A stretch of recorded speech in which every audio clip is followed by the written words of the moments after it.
Hello everyone, welcome to Apti Plus Academy for Civil Services. This is a video on daily topic-wise news analysis where we cover the news from two important newspapers, that is the Hindu and Indian Express. So first we'll see the topic. So these are the list of the topic for the day. Today is 29th of September. So the first topic is ESG fund. This is again a very important news from your prelims perspective and the mains examination. Now the second is procurement of defense equipments. So this is again the new rules which has been comes up which related to the defense procurement and equipments. Now the third is new labor code concerns, and the last topic is UN and retreat from the multilateralism. So these are the four important topic of the day from both of the newspaper. Apart from this, we'll have some MCQs question at the end of this video and the explanation of yesterday questions. तो जो कल के सवाल थे उसके कुछ correct option और explanation मैं आपको बताऊंगा. And those of you who are new to our channel, do not forget to subscribe Apti Plus Academy on our YouTube. And if you like this video, do not forget to give a thumbs up. And before I proceed with the news, there's an update regarding the civil services examination. Basically, the prelims examination, which is scheduled to be held on 4th of October. So this is in general, like you people must be aware of this. तो मुझे लगा कि आप लोगों को इसकी जानकारी देनी चाहिए. अगर आपने पेपर पढ़ा तो most of you must be aware of this कि यूपीएससी ने कहा है कि they are reluctant to postpone the civil service examination. तो कल सुप्रीम कोर्ट में बेसिकली आर्ग्यूमेंट हुई थी, तो उसको लेकर के जो यूपीएससी की तरफ से बातें कही गई ऑफिशियली कि एग्ज़ाम को अब डिले नहीं किया जा सकता है because it is already being too late. और जो वहाँ पे जो बेसिकली जो यूपीएससी की तरफ से जो एडवोकेट थे नरेश कौशिक, उनका कहना था कि अब इसको आगे बढ़ाने का कोई मुद्दा नहीं है. अगर इसको आगे बढ़ाया जाए तो फिर जो ऑब्जेक्टिव है एग्ज़ाम का उसका कोई मतलब नहीं रहेगा, इट वुड बी नलिफाई. तो आप में से कई लोग कंफ्यूज हैं, बहुत लोगों को कंफ्यूजन है कि एग्जामिनेशन 4 अक्टूबर को होगी या नहीं होगी. तो फ्रॉम माई साइड मेरी जो पर्सनल ओपिनियन है, यूपीएससी बिल्कुल 4 अक्टूबर को एग्ज़ाम लेगी. क्योंकि आप देख लो कि ऐसी एग्जामिनेशन है जहाँ पे आपको 1 मंथ बिफोर एडमिट कार्ड दे दिए जाते हैं, at least like 1 month before admit card is been given. तो आप अगर एग्ज़ाम आज 28 तारीख है, अब 29 है आज, 29 और 4th में ज़्यादा दिन है नहीं, right. 5 days before UPSC will not give any intimation, right. इतना कम टाइम यूपीएससी कभी भी नहीं दी है. कोई भी चेंजेस में यूपीएससी ने हमेशा स्टूडेंट प्रो रहने की कोशिश की है और टाइम एक अच्छा टाइम मिलता है, लाइक सब्सटेंशियली 1 month 2 months का टाइम मिलता है. तो इतनी जल्दी में बेसिकली 29 को भी आज के डेट में भी एक एफिडेविट फाइल करना, फिर इस पर भी और बातें होंगी. बट आई पर्सनली फील कि जो 4 अक्टूबर है उसको एग्जामिनेशन होनी है. तो आप में से जो एस्पिरेंट्स अगर सोच रहे एग्ज़ाम डिले हो या फिर अपनी प्रिपरेशन को जिन्होंने अलाइन नहीं किया है, तो make sure examination is going to be held on 4th of October, right. So this was an update. So I thought like this I would be sharing with you. कुछ important update थी. चलिए आगे बढ़ते हैं और news के साथ start करते हैं. So the first topic is ESG funds, right? So like the details regarding the ESG fund. So this is very important for your general studies paper 3 and equally important for your prelims examination. तो ESG है क्या? अगर इसके abbreviation की तरफ देखें तो E stand for environmental, S stand for social and G stand for governance. देखो ESG एक तरह का फंड है जहाँ पे जो कोई भी ऑर्गेनाइजेशन हो, बेसिकली इंडिया की अगर बात करें, any organisation that is performing well today and hoping to maintain this development in future will have to be the ESG compliant. तो ESG कंप्लाइंट का मतलब है इन्वायरमेंट, सोशल और गवर्नेंस को कंप्लाई करके सारी चीज़ें. तो ESG की जो फंड्स हैं, अभी भी इंडिया में बहुत सारी फंड्स हैं, मैं आपको आगे बताऊंगा. ESG funds are those funds whose asset allocation are mostly includes shares हैं, बॉन्ड्स हैं, ऐसे कंपनीज जो कि इन्वायरमेंट, सोशल और गवर्नेंस सारे फैक्टर को कंसिडर करके फंड बना रही है या जो अपनी इन्वेस्टमेंट है इन 3 चीज़ों को ध्यान में रख के कर रही है, that fund would be consider as the ESG fund, right. So बहुत ही इंपॉर्टेंट कॉन्सेप्ट है, इसको बहुत ध्यान से समझें आप. Now, ESG fund has been shortlisted companies that score high on the environment, social responsibility and corporate governance. तो ये 3 बेसिकली इनके पैरामीटर्स भी है और ESG की जो एब्रिविएशन है वो भी यही है. Now, why so much focus on the ESG now? अभी इस तरह की ज़रूरतें क्यों आई हैं। बात करें अगर फंड हाउसेस की, तो जो मॉडर्न इन्वेस्टर्स हैं वो they are reevaluating the traditional approach, जो पुराने अप्रोचेस थे स्टॉक्स में इन्वेस्ट करना, उसके अलावा चीज़ें इवॉल्व हो रही है। जैसे इन्वेस्टमेंट के तौर पे अभी आपने देखा होगा बहुत छोटे समय के लिए बिटकॉइंस काफ़ी न्यूज़ में रही थी, right. So that is another way of trading in the future market. तो यहाँ पे एक ट्रेडिशनल अप्रोच से हट करके कुछ नए लोग नए इम्पैक्ट की तरफ बढ़ने की कोशिश की गई है एज अ इन्वेस्टमेंट। और जो इन्वेस्टमेंट होगी जो कि सस्टेनेबल होगी, प्लानिट के लिए इन्वायरमेंटल भी हो, सस्टेनेबल भी हो और प्रॉपर गवर्नेंस को भी प्रमोट करती हो। So this result will bring a paradigm change in the asset managers who have been started incorporating the ESG factor into the investment practice. तो आने वाले 5 से 10 साल में आप ESG का जो basically जिस लाइन और लेंथ से ये बढ़ रही है, so it would be expanding more, it would be having more wider coverage. Coming years की अगर बात करें तो ESG would be investing with the new normal. India में बिल्कुल ये नॉर्मल हो जाएगी। ऑलरेडी अभी भी फंक्शनल है कुछ ESG, मैं आपको उनका नाम बताऊंगा। Millennial and young population in India are more conscious while making an investment decision. तो जिस तरह से जो जनरेशन गैप है इंडिया में, जो यूथ की पॉपुलेशन ज़्यादा है, तो they are more concern with regards to environment, with regards to society, with regards to the governance. Now, how big is the ESG? कितनी बड़ी है, इसके दायरे कितने बड़े हैं इंडिया में या फिर इंडिया से बाहर? So, like there are over 3,300 ESG funded globally. सिर्फ इंडिया की नहीं, मैं आपको पूरे ग्लोब की बात कर रहा हूँ। And the number has tripled in the last decade. So, जो नंबर बढ़ रही है, that has a multiplier effect, 3 times से increase हुई है। Now the value of asset applying जो ESG में है, that investment decision has today, आज की जो प्रेजेंट की जो एसेट है, जो टोटल बास्केट है, that is $40.5 trillion, काफ़ी बड़ी है, it's not that small। और इंडिया की अगर बात करूँ स्पेसिफिकली तो 3 स्कीम्स हैं जो कि काफ़ी फेमस है। एक तो SBI की मैग्नम इक्विटी ESG, जिसकी टोटल एसेट आज की डेट में मार्केट में 2,772 करोड़ रुपीज़ के आसपास है। ये अमाउंट आपके लिए इंपॉर्टेंट नहीं है, but I just wanted to let you know कि किस तरह से चीज़ें हैं, राइट। एक्सिस ESG है, एक्सिस बैंक भी उनके जो म्यूचुअल फंड्स हैं ESG, वहाँ पे 1,755 करोड़ की है। उसके बाद जो क्वांटम इंडिया ESG इक्विटी है, दैट इज़ अराउंड 18 करोड़। तो ये 3 इंपॉर्टेंट इन्वेस्टमेंट स्ट्रैटेजी है ESG को लेकर के जो इंडिया में प्रेजेंटली ऑपरेशनलाइज है। Now coming to the changes that has been brought in the ESG, क्या क्या ऐसे changes हैं जो ESG लेकर के आएगी। मैंने आपको शुरुआत में बताया, सबसे पहले it would promote the better governance, ethical practices जो हैं उसको promote करेगी, environment friendly है, and the most important, like it will have the measures for the social responsibility. These 3 things would be incorporated in the ESG funds. तो आगे बढ़ते हैं। Which sector companies will lose out, कौन कौन से companies हैं जिनको लॉस होगी या फिर जो ट्रेडिशनल तरीके से चल रहे हैं, जो इवॉल्व नहीं हो पा रहे हैं।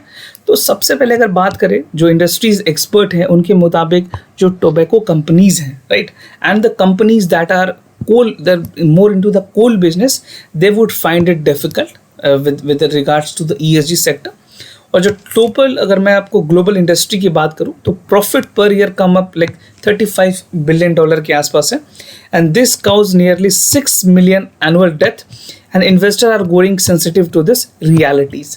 तो जो सच्चाई है उसको भी देखते हुए, जब एक तरफ ESG है जहाँ पे सारी चीज़ें सस्टेनेबल है, गवर्नेंस को प्रमोट करती है, सोसाइटी को देखती है, उस चीज़ पे आदमी इन्वेस्ट क्यों ना करे, बशर्ते टोबैको और कोल बिजनेसेस पर लोग इन्वेस्ट करेंगे। So definitely in coming years this performance would be more deteriorating. Now coming to the other news, that is procurement of the defense equipments. This is again from the Indian Express. आज की जो पहली 2 news है वो Indian express से, उसके बाद will continue with the Hindu. So यहाँ पे जो चीज़ें हैं again important for your general studies paper 3 and prelims examination की प्रोक्योरमेंट प्रोसेस, डिफेंस इक्विपमेंट, सारी चीज़ें इंपॉर्टेंट हैं। तो रीसेंट डिसीजन हुई थी यूनियन कैबिनेट की, जहाँ पे डिसाइड ये किया गया कि जो ऑफसेट क्लाउज हैं उसको प्रोक्योरमेंट में, डिफेंस इक्विपमेंट्स में अब मैंडेटरी नहीं रखा जाएगा, राइट। क्यों? क्योंकि बेसिकली जो चीज़ें पहले मैं आपको क्लियर कर दूँ, ऑफसेट क्लाउजेस क्या मैं आपको आगे बताऊँगा। सो SC डील जो कि इंटर गवर्नमेंटल एग्रीमेंट को इवॉल्व करेगी, गवर्नमेंट टू गवर्नमेंट होगी या फिर एन एब इंटो सिग्नल वेंडर्स की होगी, उनमें ऑफसेट क्लाउजेस नहीं होंगे, राइट। ना बात करें अब ऑफसेट क्लाउजेस होते क्या हैं, it must be very natural for you to know कि व्हाट इज ऑफसेट क्लाउजेज। तो जो ऑफसेट क्लाउजेज है वो रिक्वायर करती है किसी भी फॉरेन वेंडर्स की जो इंडिया में इन्वेस्ट करेगी उसके कुछ part as a contract value in India, right, to invest some part of it as a contract value in India. But इसमें ये तो मैंने आपको डेफिनेशन बताया, बट अभी जो रियलिटी है उसके बारे में थोड़ी बातें कर लेते हैं। जो डायरेक्टर जनरल है एक्विजिशन के, उनके मुताबिक जो ऑफसेट क्लाउजेज है that has not brought any critical technology to India yet. इसकी एक एग्जांपल मैं आपको आगे बताऊंगा ऑफसेट टेक्नोलॉजी के साथ इंडिया में क्या आई है। आपको पता हो तो आप जल्दी से कमेंट करके भी बता सकते हैं, बाकी मैं आपको आगे बताऊंगा। Now he said that only resulted foreign vendors loading to the extra cost contract the single vendor government to the government deals. तो सिर्फ गवर्नमेंट टू गवर्नमेंट डील्स में जो ऑफसेट्स हैं उनको अब basically it would not be mandatory. और जो offsets है that will continue to be the part of multi vendor competitive procurement contracts. जो मल्टी वेंडर जहां कॉन्ट्रैक्टर्स होंगे वहां पे ऑफसेट के क्लाउजेस लगेंगे, बट जो गवर्नमेंट टू गवर्नमेंट है वहां पे ये चीजें नहीं होगी। जो ऑफसेट क्लाउजेस है वो यहाँ पे मैंडेटरी नहीं होगी। Now why government took this decision, क्या रैशनल थी सरकार की, what was the reason that they took it. So decision was the part of government new policy that for the defense acquisitions was approved by the Defense Acquisition Council recently। अभी कुछ महीने पहले ही deck ने इसको approve किया था। इसको लेते हुए इस डिसीजन को रखा गया है। और जो नई पॉलिसी है that would be aligned with the prime minister vision of आत्मनिर्भर भारत, जहाँ पे कोशिश ये की गई है जो हमारी डोमेस्टिक इंडस्ट्रीज़ है, जो मेक इन इंडिया की जो इनिशिएटिव है, जो बीच में काफ़ी ज़्यादा अच्छी परफॉर्मेंस नहीं रही थी मेक इन इंडिया को, आप सभी लोगों को पता होगा कि make in India initiative was again the failure of the government. But जिस तरह से कोविड-19 आई है उसके बाद जो आत्मनिर्भर भारत पैकेज का जो इसमें मिक्सअप हुआ है उसके बाद this is giving a productive result, right. Now Rafale का एग्जाम्पल है जो मैं आपको कहा था कि ऑफसेट के क्लाउजेस के बारे में आप एग्जाम्पल बताएं। तो अभी इंडिया ने 36 रफाल के लिए फाइनली एग्रीमेंट किया था, जिसमें 5 रफाल इंडिया में ऑलरेडी आ चुके हैं। तो इसके अगर ऑफसेट क्लाउजेस को देखें तो जो कैग की रिपोर्ट है वो बताती है कि a single case where the foreign vendor has transferred the high technology to Indian industry. इसके अलावा did not find any single case where the foreign vendors had transfer the technology, right. तो India में सिर्फ offset clauses के through अभी Rafale पे काम हुई है, राइट। ना बढ़ते हैं अपने अलग टॉपिक की तरफ, that is the new labour codes concern. This is from the Hindu, you can find this news in the national page of the Hindu. Labour code की अगर बात करें तो बहुत ही इंपॉर्टेंट है आपके एग्जामिनेशन पॉइंट ऑफ व्यू से, प्रीलिम्स के लिए भी और मेंस में भी डायरेक्ट क्वेश्चन आएंगे यहाँ पे, right. For mains examination this would be relevant for the general studies paper 3 and paper 2। तो जो यूनियन लेबर मिनिस्ट्री है, union labour and employment ministry, उन्होंने एक स्टेटमेंट इशू की थी जिसमें काफ़ी ज़्यादा क्रिटिसिज्म हुई है लेबर जो कोड पास हुई है रिसेंटली पार्लियामेंट में। 23 सितंबर को इसको पास किया गया था। उसको लेकर के जो कंट्रोवर्सी हुई है उसकी क्लैरिफिकेशन मिनिस्ट्री ने दी है। The minister himself has clarified. Now what minister said, he said कि जो कोड है it does not enable hire and fire policy। होता क्या था इंडिया में पहले, आपने जब मन किया हायर किया, जब मन किया फायर कर दिया। तो हायर एंड फायर पॉलिसी को इनका कहना है कि ये जो बिल पास हुई है वो प्रमोट नहीं कर दी and write off the worker and union have been protected. So this is what officially coming from the ministry of labour and employment. Now कौन कौन से बिल पास हुई आपने रिसेंट में पढ़ा भी होगा न्यूज़पेपर में, हमने इसको डिस्कस भी किया था। So the bill passed was like code on social security first, the second operational safety health and working condition code, ठीक है, जिसको द इंडस्ट्रियल रिलेशन कोड 2020 भी कहा जाता है। और अपोजिशन ने इसको काफ़ी ज़्यादा बाइकआउट किया। तो अपोजिशन का इंडिया में काम है उनको हर चीज़ को बाइकआउट करना है, right. The only problem that the people are not aware, not very vigilant. तो अपोजिशन उसका फ़ायदा उठाती है और लोगों को सच बताने के प्रति गुमराह किया जाता है ज़्यादा इंडिया में, राइट। तो ये बहुत ज़रूरी है, you should be well vigilant, आप अवेयर हो अपने आसपास में। अगर कुछ ऐसी चीज़ें हो रही हैं तो आप लोगों को अवेयर कर सकते हैं। अगर आपने 2 लोगों को भी सही बातें बताई सो इट वुड अगेन उसकी जो मल्टीप्लायर इफेक्ट है वो काफ़ी लोगों पर देख सकती हैं। गवर्नमेंट ने क्या सोचा, गवर्नमेंट की क्या टेक थी इस चीज़ को लेकर के। तो मिनिस्ट्री ने कहा कि जो कोड है this would be a historic game changer and criticism was unfolded. जो इंडस्ट्रियल रिलेशन कोड 2020 है that has increase threshold beyond the compliances. जो कंपनीज हैं उनके जो अप्रूवल्स होंगे, राइट, जो गवर्नमेंट टर्मिनेशन पॉलिसीज हैं, पहले 100 वर्कर पे अप्लाई करती थी, अब इनको 300 वर्कर होने चाहिए तभी अप्लाई होगी। तो ये वाले क्लॉजेस को लेकर भी कंट्रोवर्सी हुई। फिर मिनिस्ट्री ने कहा कि जो पार्लियामेंट्री स्टैंडिंग कमेटी है लेबर की, उन्होंने भी अपने विजन्स दिए थे जिनको भी रेफर किया गया था इस बिल को रिकमेंड करने के लिए, राइट। तो बिल ने, जो पार्लियामेंट्री स्टैंडिंग कमेटी होती है उसमें आपको पता है कि कोई भी लोग मिनिस्टर्स नहीं होते हैं, सब बाहर के लोग होते हैं, अपोजिशंस हों, सब लोगों को इंक्लूड किया जाता है। तो उन्होंने भी 300 के रिकमेंडेशन दी थी। Now the worker rights such as notice before the retrenchment, compensation और जो rate of 15 days का wages है that would be completely for the year of the services and in the lieu of notice। अगर किसी को हटाया जाता है retrenchment टाइम से पहले तो 15 दिन की सैलरी या 1 महीने पहले उनको बताना होगा। बहुत सारी क्लॉजेस रखी गई हैं, आप डिटेल में आपको जानने की ज़रूरत नहीं है, बट एक बेसिक जो फ्रेमवर्क है वो आप समझ लीजिए। तो 15 डेज़ की जो वेजेस है that has to be paid per completed year and it does not it should not be compromise, right. उसमें कोई भी कॉम्प्रोमाइज़ नहीं किया जाएगा। मिनिस्टर ने कहा है कि एक फिक्स टर्म एम्प्लॉयमेंट होगी that has already been notified by the central government in the 14 state. तो ये जो क्लॉजेज हैं ऑलरेडी 14 स्टेट्स को इम्प्लीमेंट किया गया है 14 स्टेट में, और आगे जितने बचे हुए स्टेट्स हैं उनमें भी इन सारी चीज़ों को इम्प्लीमेंट किया जाएगा। नाउ रीस्किलिंग फंड्स की बात की गई है। अगर बात करें इंडस्ट्रियल रिलेशन कोड 2020 की, तो इसने इंट्रोड्यूस किया था reskilling fund to create a monetary benefit of 15 days of the wages. जो 15 डेज है उसके जो वेजेस है वो मिलेंगे and there would be no empirical evidence to suggest that कि जो हायर थ्रेशोल्ड है that promotes hire and fire. तो ये काफ़ी अच्छी चीज़ें हैं, इस तरह से ना हो इंडिया में, बिकॉज जिस तरह से अनऑर्गेनाइज सेक्टर परफॉर्म कर रही है, अगर ऑर्गेनाइज सेक्टर में भी इस तरह से चीज़ें होने लग जाएगी तो अनएम्प्लॉयमेंट का जो रेशियो है वो बहुत ज़्यादा हाई हो जाएगा, right. Now coming to the other topic that is the UN and retreat from the multilateralism. ये आपको आज के हिंदू के एडिटोरियल पेज में मिल जाएगी। And this type of news has again been very important from UPSC mains examination perspective. तो general studies के पेपर 2 में बहुत ही ज़्यादा इंपॉर्टेंट है और कुछ पार्ट्स इसके पार्ट्स एंड पीसेज में प्रीलिम्स के लिए भी इंपॉर्टेंट होंगे।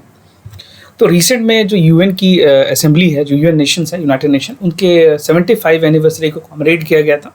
दिस वाज ऑन 21 ऑफ सितंबर। जो एनिवर्सरी थी that come at the time when India is witnessing a retreat from the multilateralism.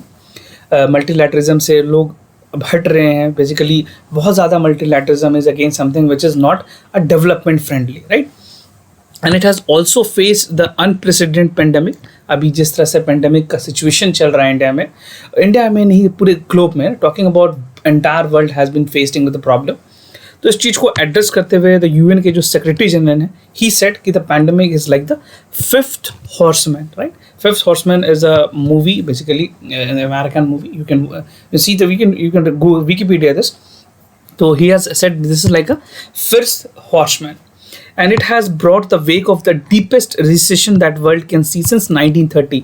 1930 के बाद अभी इस समय 2020 में इस तरह की रिसेशन देखी गई है जो इससे पहले सिर्फ 1930 में देखी गई थी, right. And this has made more difficult time to achieve the sustainable development goal. जो हमारी SDG है उसको भी अचीव करना बहुत ही टफ हो गया है। जितने भी डेडलाइंस थे, जितने भी टारगेट्स थे, चाहे वो इंडिया के हो चाहे ग्लोबली जो टारगेट्स हों, उनको सबको आगे बढ़ा दिया गया। नाउ चैलेंजेस की अगर बात करें, challenges to multilateralism, so the change to the multilateralism is coming from the have nots. और जो मेन स्टेक होल्डर्स हैं उनके तरफ से कुछ आपको मैं बातें बताऊंगा। इस एडिटोरियल में चाइना, रशिया, जापान की बहुत सारी बातें हैं, but we are more concern on the multilateralism part और इंडिया का जो टेक है वो। तो US is not alone with withdrawing from the multilateralism. Brexit की अगर एग्जाम्पल को देखें तो ब्रेक्जिट यूरोप में जिस तरह से चीज़ें हुई, एक स्ट्रॉन्ग उभर के वहाँ पे भी उतरी है। Now China has stepped into the main advantages taking west retreat from the multilateralism. China भी अपने एक यूनिलैटरलिज्म की तरफ आगे बढ़ रहा है। बहुत ही इंपॉर्टेंट कंट्रीज़ के साथ बायलैटरल रिलेशनशिप बनाने की कोशिश कर जा रही है, मल्टीलैटरलिज्म से हटा जा रहा है। मल्टीलैटरलिज्म पे एक मेंस पे सवाल ज़रूर पूछे जाएंगे इस बार के मेंस एग्जामिनेशन में। So make sure you have all the folder point with you, right. Now coming to the other part, that is like China flagship point, it's a flagship Belt and One Road initiative। तो यहाँ पे आपको क्या करना है कि जो flagship one belt one road initiative है, this consist of series of bilateral credit agreements, right. जो बायलैटरल क्रेडिट एग्रीमेंट्स हैं उनको ध्यान में रखते हुए चाइना ने भी आगे बढ़ा है, जो BRI है उसको। Now coming to the Prime Minister address to UN, यहाँ पे basically Prime Minister Mr. Narendra Modi has focused on the UN reform to contribute the UN peacekeeping, which can be justified and proud. So शुरुआत से India ने ये कोशिश की है कि India should be included, because जिस तरह से इंडिया की कंट्रीब्यूशन है UN पीस कीपिंग फोर्स को लेकर के, that is again something which India should be paved out for it, right. And India has asked that UN should bring the developing countries into the security council, and it gives the greater political space. जो हमारी political space है उसको एक मौका मिलता है, सारे countries का रिप्रेजेंटेशन होती है वहाँ पे। And we need to support, ये the prime minister is quoting, we need to support the reform to expand the permanent member category in the security council, right.